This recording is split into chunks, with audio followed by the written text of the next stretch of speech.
हमने देखा इशाल के रात गए जिस वक्त गिरफ्तारियां हो रही थी, उससे पहले जो मौक़िफ़ था वो चेंज था। वो सारे रहनुमा मजम्मत कर रहे थे और लाताल्लुकी का इजहार कर रहे थे CMKP के जारहाना तकरीर से। लेकिन जब ये गिरफ्तारियां हुई हैं तो फिर अब डिफेंसिव मोड में आ गए हैं और सभी हिमायत भी कर रहे हैं। और जब बानी PTI ने ख़ास तौर पर कहा है कि जो अली अमीन गंडापुर की तकरीर की मुखालफत कर रहा है या उसकी तौजीहात पेश की जा रही हैं, उसे PTI में होना ही नहीं चाहिए। और अली अमीन गंडापुर ने जो कहा है बिल्कुल ठीक कहा है। बिल्कुल जी, अब क्योंकि वो डिफेंसिव मोड में आ चुके हैं और एक दूसरे को मतलब एक दूसरे की हिमायत करते हुए नज़र आ रहे हैं। हमारे जो मेहमान हैं माजिद निज़ामी साहब, सीनियर सहाफ़ी, बहुत शुक्रिया सर आपके वक्त शामिल गुफ्तगू करते हैं। सर सबसे पहले तो ये बताइएगा, रात को देखा हमने कि गिरफ्तारियां हुई, उसके बाद फिर अगले दिन अदालत में पेश किया गया, इंसदाद दहशतगर्दी अदालत में, और फिर रिमांड भी लिया गया।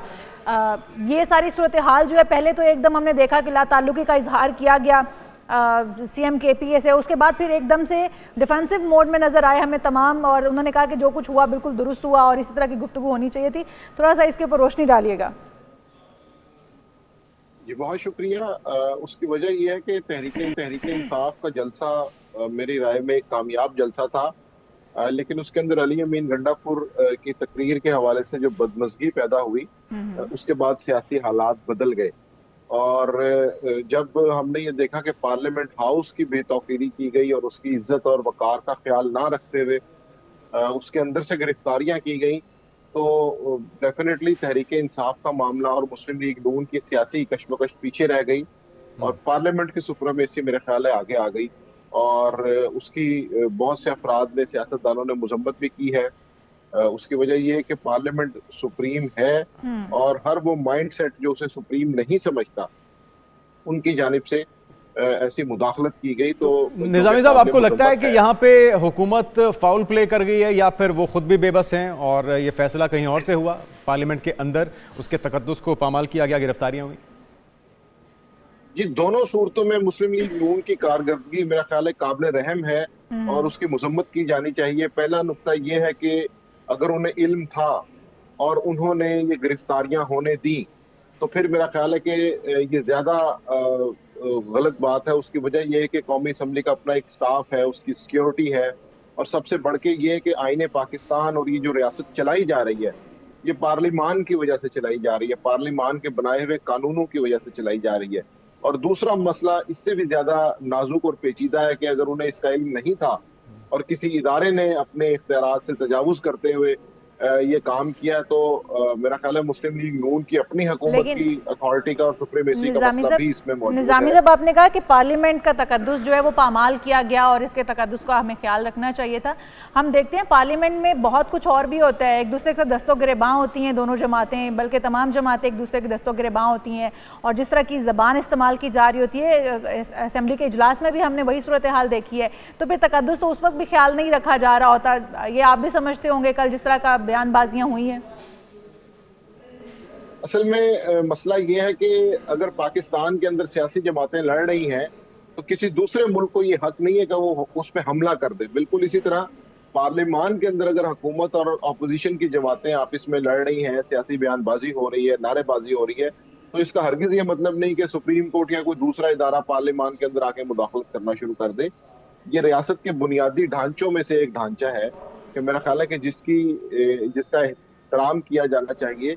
और मेरा ख्याल है कि ये वो रेड लाइंस हैं, बिल्कुल इस रेड लाइन को क्रॉस नहीं होना चाहिए था। ये आप बिल्कुल दुरुस्त कह रहे हैं निजामी साहब। लेकिन जो बानी PTI की तरफ से अब हिमायत की जा रही है उस जारहाना और इश्तियाल अंगेज तकरीर की जो कि CMKP की तरफ से की गई है, तो अब ये वाजे हो गया कि ये उन्हीं की डायरेक्शन थी जिस पर ये सब कुछ हुआ, और अब तो पूरी पार्टी भी बैक कर रही है अली अमीन गंडापुर को।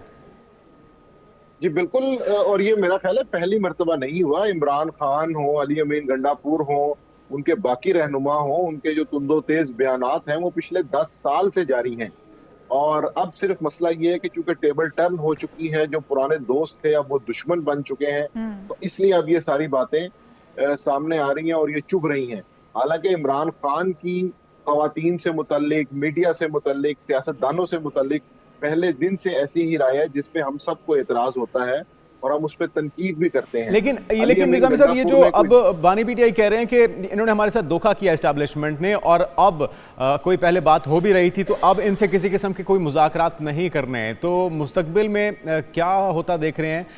क्या मजीद मुश्किलात बढ़ने जा रही हैं पीटीआई के लिए और खासकर बानी पीटीआई के लिए? जी बिल्कुल, मुझे अभी मुस्तकबिल करीब में तो ये कशीदगी कम होती नजर नहीं आ रही। उसकी वजह ये है कि 22 अगस्त को जो जलसा मुलतवी हुआ था वो कहीं ना कहीं बातचीत का नतीजा था, और 8 सितंबर को होने वाला जलसा भी किसी ना किसी मुफाहमत की तरफ लेके जा रहा था। लेकिन जलसे के बाद पैदा होने वाली सूरत हाल और उसके बाद पार्लियामेंट हाउस से गिरफ्तारियों के बाद और जो जिस तरह की मज़हका खेज FIRs दर्ज की गई हैं, उसके बाद मुझे ऐसा नहीं लगता कि तहरीक इंसाफ और हुकूमत में या रियासत के अंदर कोई मुफाहमत होगी। अब ये मामला कशीदगी की तरफ ही जाता नजर आ रहा है, और मुझे लगता है कि तहरीक इंसाफ को मजीद मुश्किलात का सामना करना पड़ेगा। इसीलिए तहरीक इंसाफ एक दफा फिर एग्रेसिव मूड में आ गई है। पहले तो उनके रहनुमा अली अमीन गंडापुर के बयानात को उनको लाताल्लुकी का इजहार कर रहे थे, माफी मांग रहे थे, लेकिन जैसी सूरत हाल बदली है तो उन्होंने अपना अग्रेशन शो किया है और बानी पीटीआई ने उस तकरीर को वैलिडेट कर दिया है। तो उससे ये लगता है कि अब हुकूमत के साथ साथ ऑपोजिशन की जानिब से भी तो निजामी साहब कोई नरमी नहीं दिखाई जाएगी। आने वाले दिनों में क्या देख रहे हैं कि ये सियासत क्या रुख इख्तियार करेगी? क्योंकि हमने KP के असेंबली इजलास में भी देखा कि वहाँ पर भी बड़ी गर्म जो है वो गुफ्तगू हुई है और जिस तरह से एग्रेशन वहाँ पर भी दिखाया गया है। तो आने वाले दिनों में क्या समझते हैं, पाकिस्तानी सियासत किस करवट बैठेगी और क्या होने वाला है?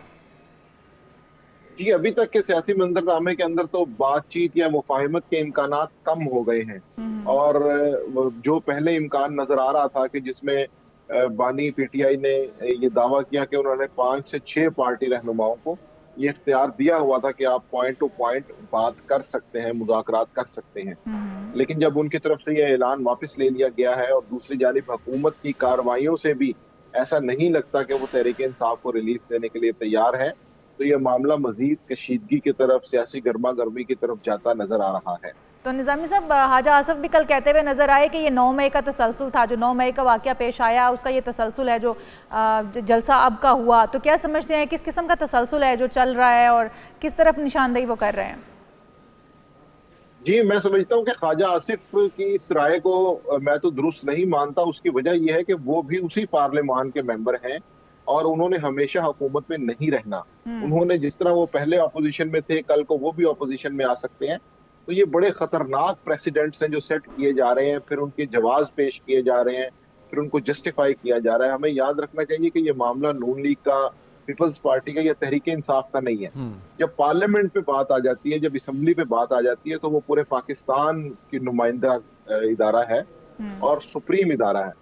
तो मेरा ख्याल है नून लीग और तहरीक इंसाफ से बाहर निकलते हुए, उससे बालातर होते हुए इस इक़दाम की मजम्मत की जानी चाहिए।